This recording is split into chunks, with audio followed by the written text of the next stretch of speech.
This lesson will introduce non-clinical safety evaluation for cellular and tissue-based products.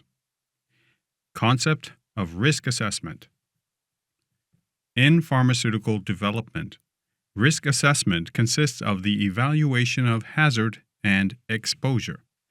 However, in the non-clinical safety evaluation of cellular components, there may be differences in reactivity between humans and animals. In addition, animals may produce xenogenic immune responses to human cells. Therefore, evaluation of dose response and exposure are generally difficult in toxicity studies in animals. In other words, the purpose of the general toxicity studies of cellular and tissue-based products is not for risk assessment, but for hazard identification, which is to ensure that there are no obvious safety concerns when the product is administered to humans. This is a significant difference from the toxicity evaluation of pharmaceuticals, and we consider this difference important in designing and reviewing the non-clinical safety studies of cellular and tissue-based products. Points to consider. In the Japanese guidelines for cellular and tissue-based products, the following points are listed to be evaluated in the non-clinical safety evaluation for cellular components. Inadvertent cell transformation. Inadvertent ectopic tissue formation. Physiologically active substances produced by cells. Potential effects on healthy cells or tissue. Tumor formation. Undesirable immunological reactions. And general toxicity. Importantly, as the yellow box shows, when the products have transgenes, safety evaluation based on guideline for gene therapy products should also be considered. A general toxicity study should be designed considering the following points. Usually, the final product which is administered to humans in clinical trials is used as the test article. Selection of animal species is important single species. Immunodeficient animals is generally used to avoid xenogenic immune responses. The dosing route should be the same as the intended clinical route, given the distribution and survival of cells administered in the animal body. In addition, as explained earlier, it is usually difficult to determine the dose-response relationship. Therefore, except for the control group, setting a single dose group based on the worst-case scenario in clinical trials is acceptable. In terms of the study period, about 14 days is considered to be sufficient from the viewpoint of hazard assessment, and no recovery study is required.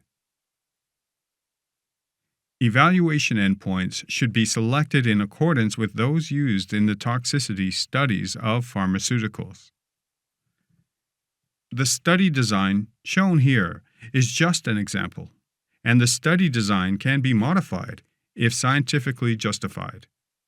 In the Pmda consultation regarding non-clinical study of cellular and tissue-based products, we review the design on a case-by-case basis, taking into account the product characteristics and the limitations of animal studies. Now we move on to the tumorigenicity. The term tumorigenicity refers to the ability of cells transplanted into an animal to give rise to malignant or benign tumors by proliferation. Basically, the risk of tumorigenicity depends on the origin of the cells and the manufacturing processes. In the case of undifferentiated cells, such as iPS cells, they are naturally tumorigenic, and the risk is much higher than differentiated cells, such as somatic cells. In addition, in the case of iPS-derived cells, They also include the risk of residual iPS cells and complicated manufacturing processes. This slide shows some examples of in vitro and in vivo tumorigenicity evaluations. There are several methodologies, such as karyotyping, soft agar colony formation assay, proliferation assay, and in vivo testing with immunodeficient animals. Stereotypical assessment is not appropriate, and the evaluation should be conducted on a case-by-case basis, depending on the products. This slide is about the study design for in vivo tumorigenicity studies. Basically, it is appropriate to conduct these studies using the final product. The dose level should be set to administer as many cells as possible. Maximum tolerated dose, maximum feasible dose, and animal welfare should be taken into account. Administration frequency would be single, and the number of animals should be more than 10 per group, with at least 6 with autopsy. Since tumorigenesis of the administered cells is affected by the microenvironment of the site of administration, the intended clinical route is recommended. However, an alternative route may be acceptable if scientifically justified.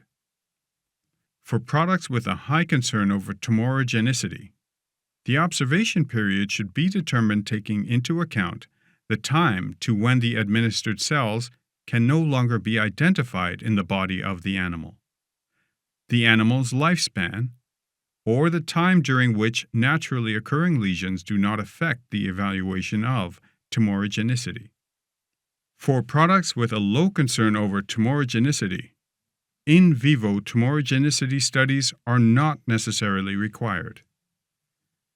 The tumorigenicity should be evaluated by gross observation and histopathological examination of tissues where the administered cells are expected to be distributed. In addition, if tumors are observed, immunohistological examination would also be required to confirm whether the tumors are derived from the administered human cells.